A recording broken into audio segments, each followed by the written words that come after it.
This job is not easy. A lot of people seem to think that it is, that you can just start a YouTube channel and be successful, but it's not. Every day I'm reading news about how crazy things are, and the news is often extremely negative. We have a story, the big story, the one you clicked on. Son tipped off FBI about his father, who is charged in Capitol riot. I put my emotions behind me to do what I thought was right, said Jackson Reffitt, who weeks before the siege alerted the FBI that his father was planning something big. That in and of itself is questionable, but questionable, not absolute. A lot of people are saying he should never have turned in family, and I don't completely agree. I think sometimes we have to make hard decisions. If you've got a family member talking about doing something extreme or violent, maybe you should let people know unless they hurt somebody. Just because they're family doesn't give them a free pass.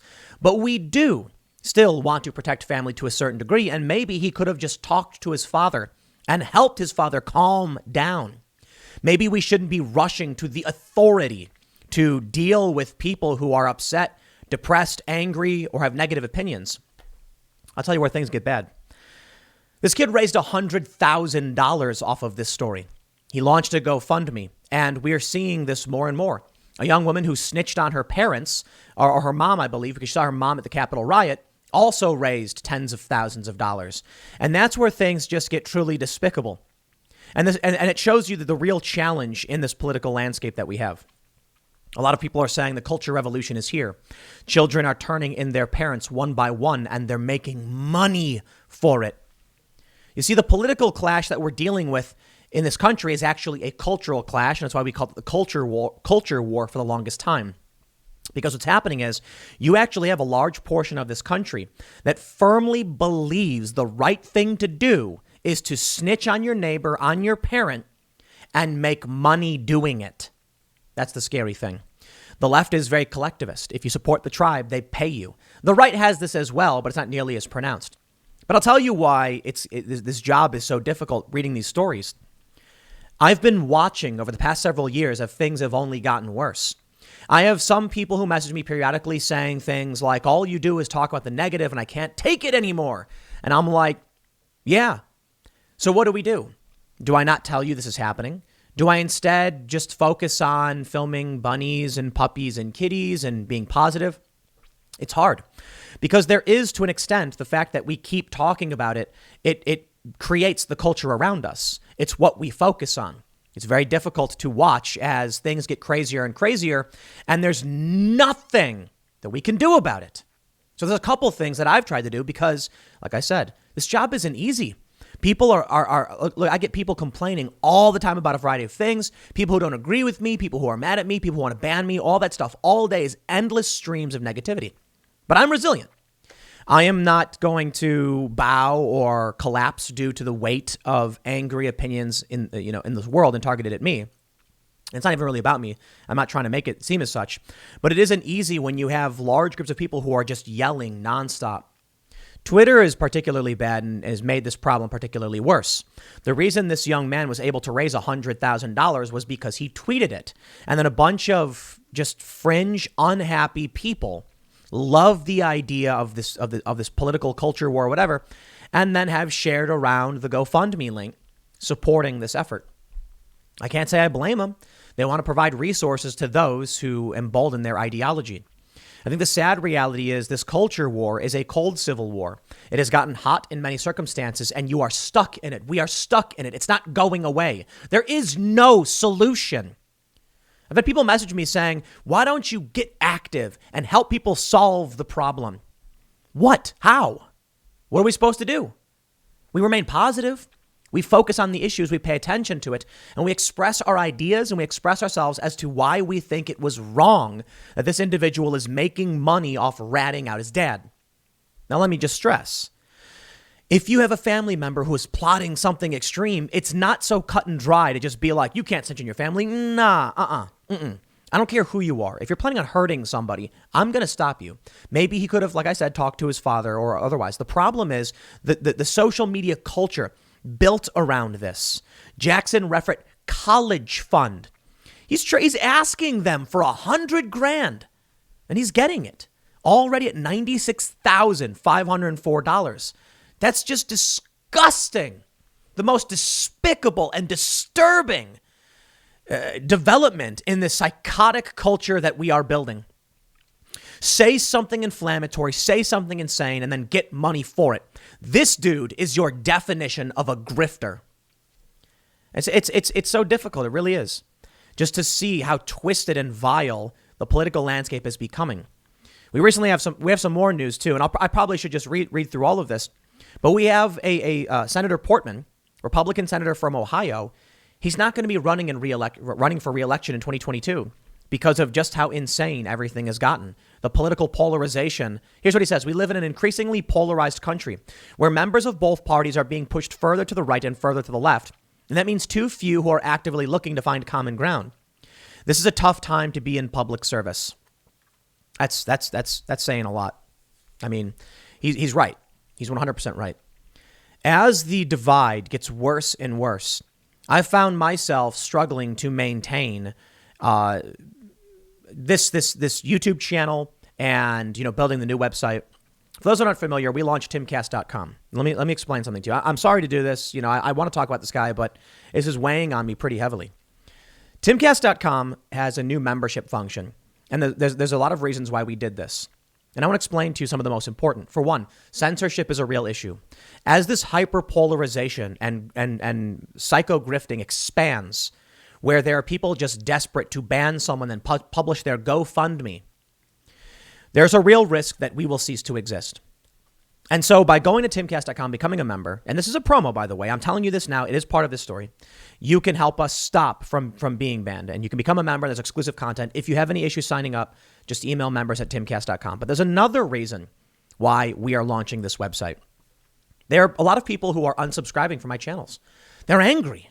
They don't like me. And they've said that I should have been 100% behind Trump all the way with the election fraud claims and all that stuff. And I don't do that. I tell you the truth to the best of my abilities. The left accuses me of lying all the time. And the right typically says they think I'm honest, but they disagree with me on many issues. Now, as I've predicted, there are many on the right saying I'm wrong and a cuck and a shill and a sellout. A lot of conspiracy theory types, because I won't tell them what they want to hear. And that's the other part of the problem. When the truth is on your side, you support it because people want to believe, they want to have their biases confirmed. I've long said I would never do that. I'm going to tell you what I think is true to the best of my abilities. I'm going to express my opinions on this. Many people are posting on Twitter that this guy who read on his dad it's called culture revolution. It's communism. It was wrong. I disagree. Like I've already stated twice now. Okay, sometimes you got to do hard choices. What I don't agree with is him raising money off of it. My concern is, I've experienced with Occupy Wall Street and now with many on the right. They'll support me so long as the truth is on their side and I'm confirming it. And then they'll toss me aside and say my content is garbage and I'm wrong and I'm a shill and I sold out. And now I'm hearing much of that on the other side.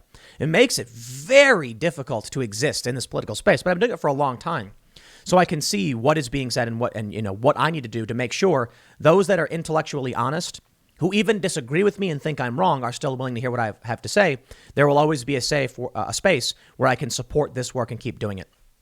But ultimately, this story really, when I saw this, was like a smack in the face with a baseball bat. That's what it felt like. I don't know what we do. I've gotten messages from people saying, but what do we do about it?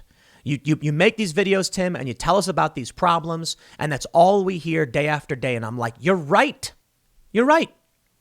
The latest video we have on timcast.com is Alex Jones waking up Luke Rudkowski in his RV, and it's silly, and we're laughing, and it's nothing to do with politics.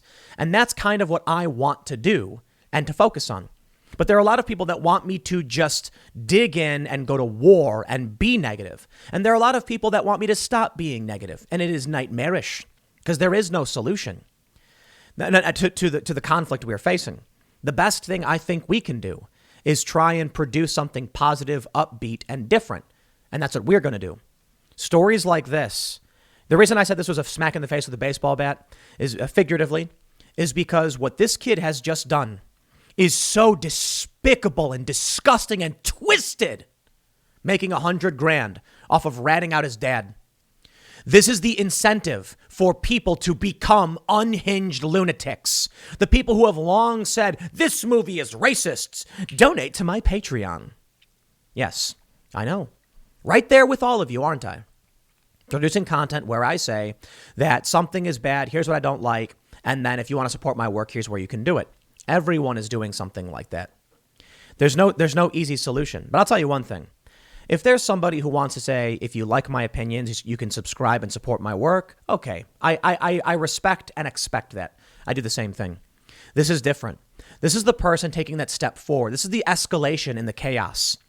It's one thing if someone says, I'm going to make a YouTube video and tell you how I feel, and if you support my work, you can donate, and I'll keep doing it. And that's acceptable to me. You got to watch out for the people that are willing to lie to you in order to get that money, and there's a lot of them. And boy, were they proven wrong with this past election. There's a lot of people who have complained about calls to send in the military into Portland and then cheered for the National Guard in D.C. Isn't that amazing? That's grifting. Those are grifters. But you know what? If you want to support those opinions, fine. What we're seeing now is people are finding more and more ways to use politics and destruction and negativity to make more and more money. What this kid did was so far beyond the line, I don't even know where to start. Let me read you some of the story and actually just tell you what's going on. The New York Times says, 2 days after the Capitol riot on January 6th, Jackson Reffitt's father, Guy W. Reffitt, returned to the family home in Texas. He told his son that he had stormed the Capitol, according to an FBI affidavit. Then his father leveled a threat that if his son reported him to the police, he would have no choice but to do his duty for his country and do what he had to do. He said, if you turn me in, you're a traitor. And you know what happens to traitors? Traitors get shot. But he had already reported his father to the FBI weeks before the riot. Quote, he would always tell me that he was going to do something big, the young Mr. Reffitt said in a phone interview on Saturday. I assumed that he was going to do something big, and I didn't know what. Guy Reffitt's wife told investigators after the riot that he was a member of the Three Percenters, a far-right militia group, according to the affidavit. FBI agents found an AR-15 rifle and a pistol at his home. The elder Mr. Reffitt told investigators they had brought the pistol with him to Washington. Jackson Reffitt said he learned that his father was headed to Washington the day before the riot, but that he did not know what he would be doing there. He discovered what was happening when he saw images of rioters storming the Capitol on the news. It was not clear what, if anything, the FBI did after Mr. Reffitt first contacted the FBI about his father.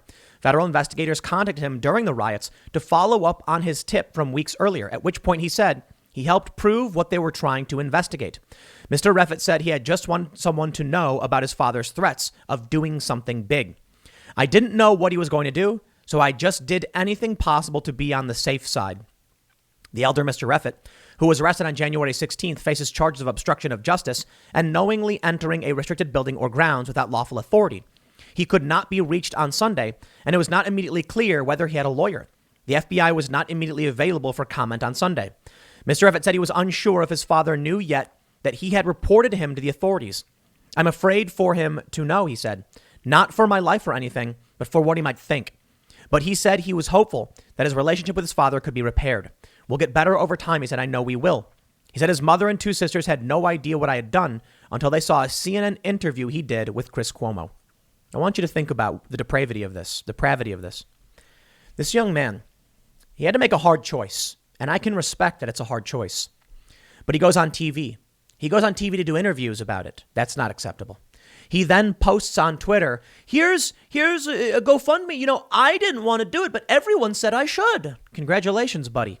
You've become famous for ratting out your father. You've monetized destroying your family. Look, if you have to make a hard call, keep it to yourself. Keep it to your family and let law enforcement do what must be done if there's someone plotting something crazy. Think about what you would have to do if your dad was Antifa. I know a lot of people might not relate. No, what if your dad was Antifa and you heard him talking about setting up Molotovs and doing something crazy? You'd be like, dude, stop. Maybe you could talk to him. And if that didn't work, you'd have to call the authorities and say, my dad is going crazy. You'd have to do it. But then to go on TV, to monetize it, to brag about the destruction of your family and then make money off of it. Wow. That's all I can really say. We have this from Phil That Remains. Article V Convention of States, please, is his name. This is Phil from All That Remains, says, the cultural revolution in America begins in earnest. You can't make this S up. This kid who reported his dad said, yes, I'm the kid on CNN. I'm sorry I probably won't get around to responding to everyone. My mom and my sisters are absolutely ruined about the news from what I did. This is the first they are hearing about my involvement in my dad's arrest. Please send them love in any form. Since everyone asked, here is the GoFundMe I threw together. Thank you guys, seriously. I completely understand and I actually agree. All cops are bad. I like to think the federal government are something different, though. But I get it. It's all a part of the same orchard. All cops are bad, but let me call them on my dad. Amazing. Maybe he should have talked to his mom and his sister. Maybe they should have had a family intervention. Maybe we shouldn't be relying on the FBI and the intelligence agencies and the police and the government to deal with family members who are losing it. Maybe. Maybe I don't have all the answers for you. Maybe I've always just been some dude complaining about his feelings on the internet. And I'm wrong probably a whole lot. Well, I know for a fact I'm wrong a whole lot. I think I tend to be right on a lot of things. I think most people do. But I think the fact that I've been able to, just throughout the past decade be successful with what I'm doing, I must be like seeing something, right. Or maybe it's just the willingness to do hard work. I've long said for years now that I understand that the content I produce is a contributing factor to the culture war, and there may not be a solution to it. I'm not going to stop expressing my opinions because people on the left or the right don't like it. I'm not going to pander to the left or the right in order to make someone like it. But there are many people that do. Now, I understand I've been ragging on Democrats a whole lot. And you know what? Thankfully, I've been proven right. The left doesn't like to admit when I am right. They like to pull out the things where I'm wrong. But I've never claimed to be a prophet. I've never claimed to be able to predict the future. I just tell you what I think may or may not happen, and I get it wrong a lot. But sometimes I get it right. Often I get it right. A lot of the big picture stuff we've seen over the past several years, I've gotten right. And some people don't want to hear it. And it's not just the left. It's people on the right as well. There's a lot of Q people who are attacking me and ragging on me and calling me a shill because they want to believe something about gold fringe flags and March 4th. It's just not going to happen. And I won't lie to you and say it is. It's sad. There are a lot of people who feel they have no power in their lives, no control. And so they will latch onto anything to make it feel like they are still on a path with some control of their lives. And this is where things get crazy. When you see the absurdity, the insanity of what's happening now with the political hyperpolarization, with Beto O'Rourke saying Ted Cruz is guilty of sedition, we feel powerless. What can we do? There's some things we can do. Depends on what you want to happen. For me, I'll tell you what I want to happen. I want people to get along. I want sustainability. I want better living for everyone. I want people to have health care. I want people to have clean energy. I want the earth to heal. I want all of these good things the left often claims they support, but they don't really. Some of them do. And I like the ones that do, and I support the ones that do. I like people like Jimmy Dore. I think there's some criticisms of Crystal Ball I've heard recently, but I still think she's good. I think Kyle Kalinske is a good person as well. I like them both. All three of them I think are good people. I disagree with them on policy issues, on implementation, I should say. But I think most of us agree with getting people good health care and better living and sustainability and environmentalism. It's just we don't know exactly how to get there. And thus we find ourselves, for the most part, fighting. And the reality is the people who are engaged in the worst of the fighting, I think, have no intention of making this country better. So this is why I do like Kyle Kalinske, Jimmy Dore, say Crystal Ball, just to throw out some names. Because I do think they want to make things better, and I think they're willing to engage in good faith in order to do so. But you take a look at some of these personalities who would attack, say, Jimmy Dore, who would attack people like me, and then would just inflame tensions. The people who firmly believe that Q is real and that I'm a corporate shill for saying it's not. The people on the left who say that I'm far right. What their goal is to make content to rile you up and make you angry and attack the other for the sake of getting clicks and traffic. I won't do that. I'll give you my honest opinion, but I'll try to always point out the things I like about people, praise them when they do well, because at the very least, you have to do something. Look, we're going to constantly have conversations about things we don't like. We're going to have conversations about the things we want to change. And typically these stories are negative, which is also why I'm focusing on, we're trying to get this vlog set up. We have the website set up. We posted a clip, like I mentioned, of Alex Jones, just horsing around, waking up Luke Rutkowski, just totally not political. We're going to have more segments like that. Some people don't like it. Some people want the fight. I don't. The fight's here. I want things to be chill. I want us to have, arguments in a sense. I guess you can call it the fight, but no, we argue our ideas. The internet now is dominated by people who would sell out their own father for $100,000. Or a child who would sell out her own mother for $40,000. That's how insane things are going to become. So maybe Phil is right. It's a culture revolution, but it's not the same as it was in communist China. They did it out of sheer tribalistic absurdity. What we're seeing are people pretending to be socialists while they actually, represent the worst of capitalism.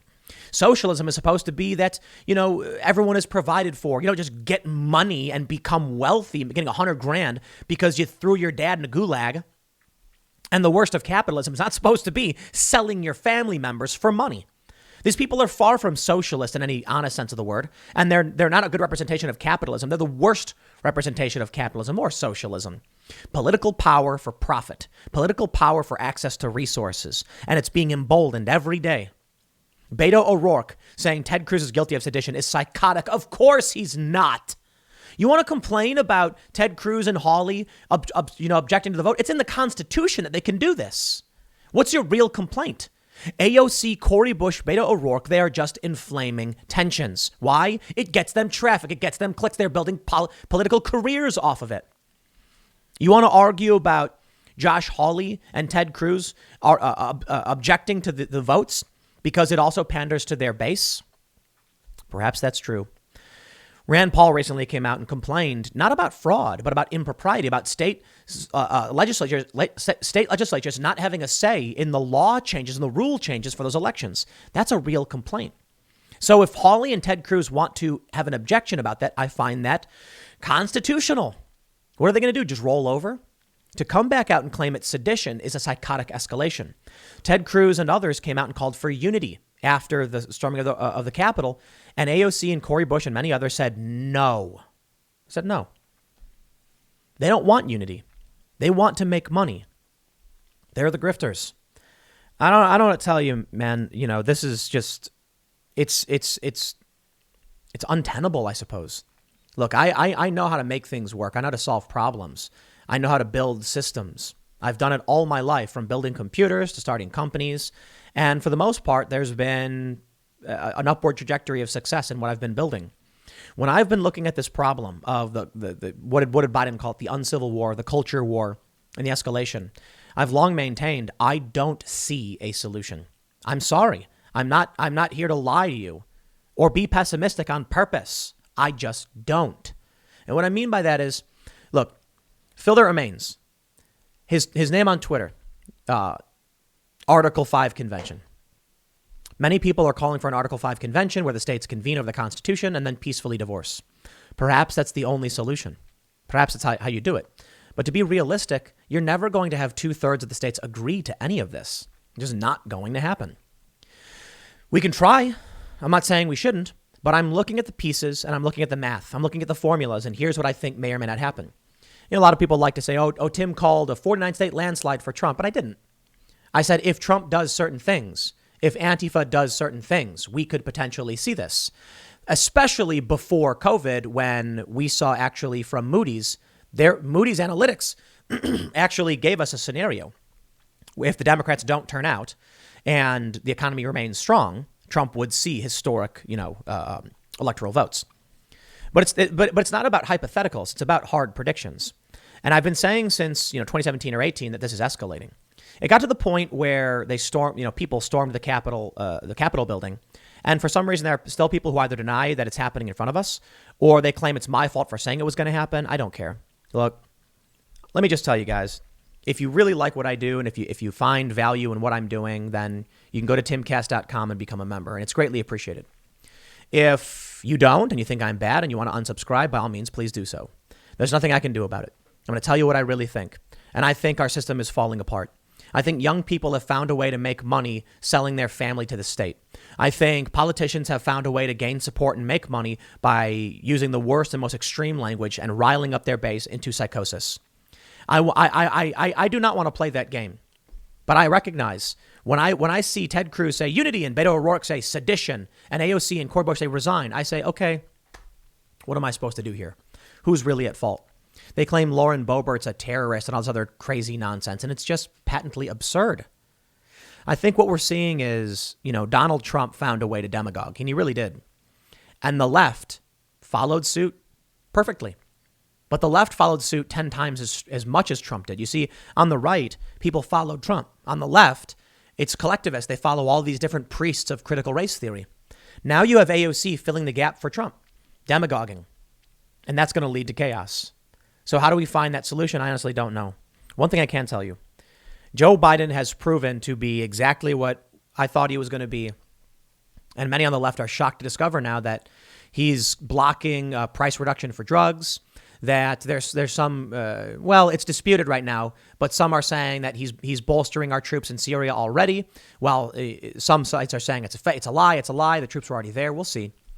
But Joe Biden shutting down Keystone, moratorium on oil, unions are freaking out. It's pure Biden regret. Surprise, surprise. I'm not going to pretend like Biden is everything everyone thought he was going to be, but he is banning fracking. At least a moratorium for new fracking for now. Yeah, that's banning fracking. So a lot of people don't seem to realize what they got themselves into. They think a return to normal is going to be like some fairy tale utopian world that never existed. What's really going to happen is that over these past 5 years, people have become so entrenched in politics that once they start seeing what Biden is really about, their heads are going to explode. The left is going to erupt, and it's going to be fury and rage, and the right's going to be right there with them because the right doesn't like Biden either. The left voted for Barack Obama, and then they went mostly dormant, ignoring the horrifying things he did. Donald Trump made many on the left angry. Well, I should say the media made many on the left angry about Trump, and mostly lies. And now you have Biden going in and doing exactly what we knew he would do, much to the shock and confusion of many on the left. Surprise, surprise, we were right. What do you think these leftists are going to do when they realize they're being ignored and shunned and they were used? They're going to snap. I'll leave it there, man. Next segment's coming up at 4 p.m. over at youtube.com/Timcast, a different channel from this one. Then I will see you all then.